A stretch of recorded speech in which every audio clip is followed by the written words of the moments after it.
오늘의 시사평론, 대한민국의 시사 레이더 리엘 파트너스의 이승기 변호사 연결되어 있죠. 자, 이승기 변호사님 안녕하세요. 예, 안녕하세요. 예. 자, 오늘 첫 번째 소식 전해주시죠. 예, 첫 번째 이슈는 21세기판 남녀 7세 부동석 독서실 혼석 금지 위법입니다. 예. 자, 일부 지자체에서 독서실 남녀 혼석 금지 조례를 두고 있다고 해요. 독서실 혼석 금지. 그러니까 이제 말 그대로 독서실에서 남녀 간 같이 앉으면 안 된다는 건데, 지금도 이런 게 있다는 게 조금 놀랍긴 합니다.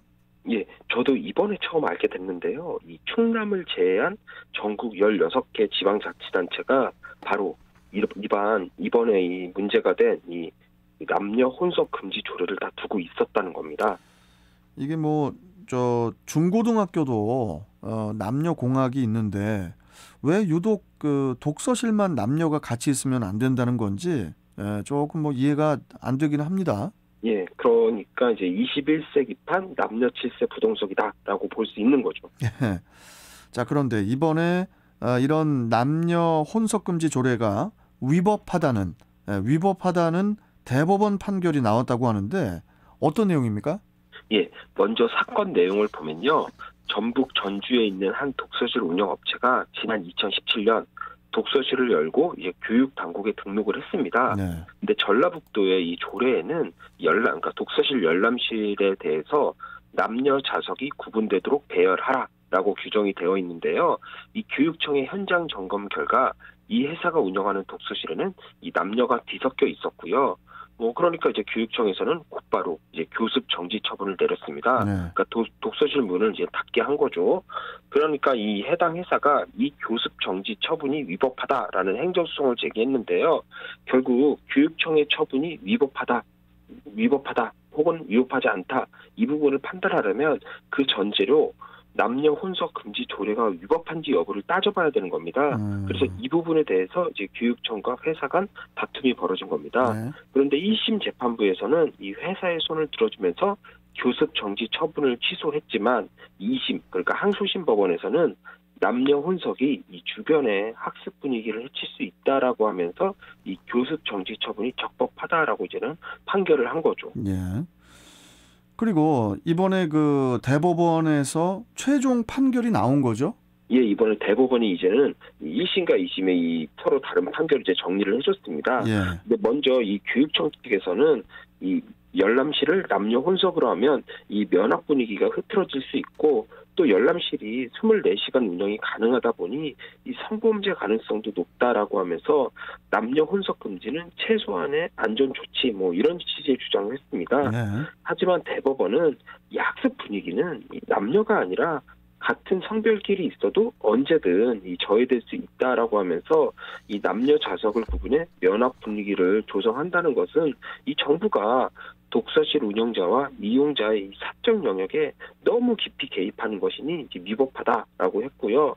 그리고 남녀가 한 공간에 있으면 성범죄 발생 가능성이 높아진다는 것도 그냥 그 자체로 이 근거가 미약한 이제 불합리한 인식에 기초한 것이다라고 해서 이 역시도 이 남녀 혼석을 금지하는 이유가 될 수 없다라고 판단을 했습니다. 특히 이 스터디 카페와 같이 이미 남녀 혼석이 허용되는 이 학습 공간이 많은 상황에서 이 유독 독서실만 금지하는 것은 실효성 자체도 없다라고 해서 이 부분도 이제 지적을 했고요. 예. 참 이 공부를 하는 독서실에서 남녀를 한 공간에 둘 수 없다는 그런 발상이 아직까지 남아 있다는 게 조금 놀랍긴 한데 혹시 학생 커플 커플들 때문에 그런 건지 아니면은 다른 여러 불미스러운 일들을 막기 위한 건지는 모르겠지만은 여하튼 세상이 많이 바뀌었는데 조금 황당하긴 합니다. 조선시대 같다는 생각이 갑자기 들죠. 예. 자, 좋습니다. 두 번째 이슈 전해주시죠. 예, 다음 이슈는 이제 고딩 좀비까지 중국 내 K 콘텐츠 불법 유통 실태입니다. 네. 자, 중국에서 우리 콘텐츠가 불법으로 유통이 되고 있다고 하는데 어떤 내용인가요? 예, 혹시 이 좀비 캠퍼스라는 드라마 혹시 들어보셨나요? 좀비 캠퍼스 잘 모르겠는데요. 네, 제가 힌트를 한번 드리면은 네. 지금 이 전 세계 넷플릭스 이 TV쇼 부분 1위입니다. 그리고 그래요? 넷플릭스 역대 시청 순위 5위인데요. 우리나라 작품입니다. 그런데 이 좀비 바이러스가 퍼진 고등학교에 이 고립된 학생들과 또 이들을 구하려는 사람들의 스토리를 담은 이제 좀비 스릴러물인데요. 최근에는 이제 K 고딩 좀비다라고 불리기도 합니다. 지금 우리 학교는 그거 말씀하시는 거예요? 네, 맞습니다. 예. 그래서 우리가 보통 요새는 줄여서 지금 우리 학교는 이제 줄여서 지우학이라고도 부르는데요. 이 좀비 캠퍼스는 지금 우리 학교는 이 드라마가 중국에서 불법 유통될 때 이제 불리는 이름입니다. 그러니까 중국은 이 사회주의 국가다 보니까 이 문화적인 제한이 좀 우리에 비하면 좀 있습니다. 그러니까 그렇다 보니 이제 전 세계 2억 명 이상이 회원으로 가입한 이 넷플릭스도 중국에서는 이제 정식 서비스가 되지 않습니다. 그렇다 보니까 이 중국에서는 이 정식 유트가 아닌 우회 접속 프로그램인 이 VPN을 활용해서 이제 불법으로 콘텐츠를 시청하거나 아니면 아예 불법 복제를 내서 뭐 불법 유통 사이트에 드라마 전편을 업로드해 이를 돈을 받고 판매하는 그런 사례도 있습니다. 이미 좀비 캠퍼스 역시도 이 전편이 중국 내 불법 콘텐츠 유통 사이트에 업로드가 돼서 이제 판매가 되고 있는 상황이고요. 그래요? 이 넷플릭스와 같은 그 OTT 서비스에서 흥행을 한 작품이 중국 내에서는 불법으로 유통이 되고 있다는 그런 말씀인데, 그렇게 되면은 실제 작품을 만든 뭐 국내 제작사라든지 또 유통사죠, 넷플릭스 입장에서는 뭐 큰 손해 아닙니까?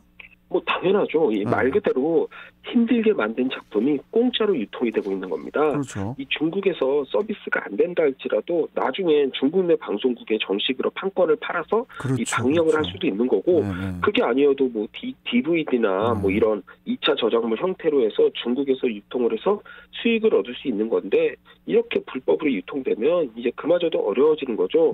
그리고 인터넷은 국경이 없으니까 뭐 중국에서 불법 유통된 작품들이 또 다른 나라에까지 뭐 퍼질 수도 있는 거고요. 그럼 피해가 점점 더 커지는 거죠. 그런데 이게 또 처음은 아닌 게, 이전에 전 세계적으로 크게 인기를 끌었던 우리나라의 작품이죠. 이 오징어 게임이나 뭐 지옥 같은 드라마는 물론이고요. 심지어는 이 각종 우리나라의 이 TV 드라마나 예능까지도 이 중국에서 불법적으로 유통이 되고 있어 진작부터 이제 문제가 제기되고 있었습니다. 아무래도 이제 국가 간의 문제다 보니까 이게 또 해결이 쉽지 않을 것 같아요. 예, 그렇습니다. 이 중국 내 불법 유통 경로가 워낙 다양하고 복잡하다 보니까 일단 그 실체를, 이제 불법 유통의 실체를 파악하는 게 사실상 어렵고요. 만약 이걸 알았다고 해도 결국 중국 정부가 적극적으로 나서 해결을 해줘야 되는 부분인데 과연 그렇게 해줄지 의문입니다. 그렇다 보니까 사실상 지금은 이제 지켜만 보고 있는, 그냥 부글부글 끓면서 이제 보고만 있는 그런 상황인 거죠.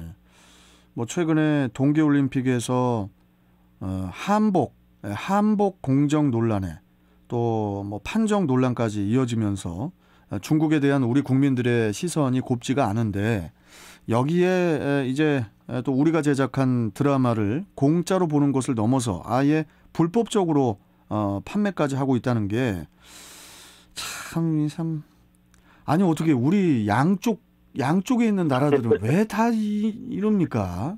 그러게요. 이러다가 이제 우리 드라마조차도 알고 보면은 다 중국이 원조다, 이런 얘기 이제 나오면서 몇 년 후에는 대한민국의 그 전원일기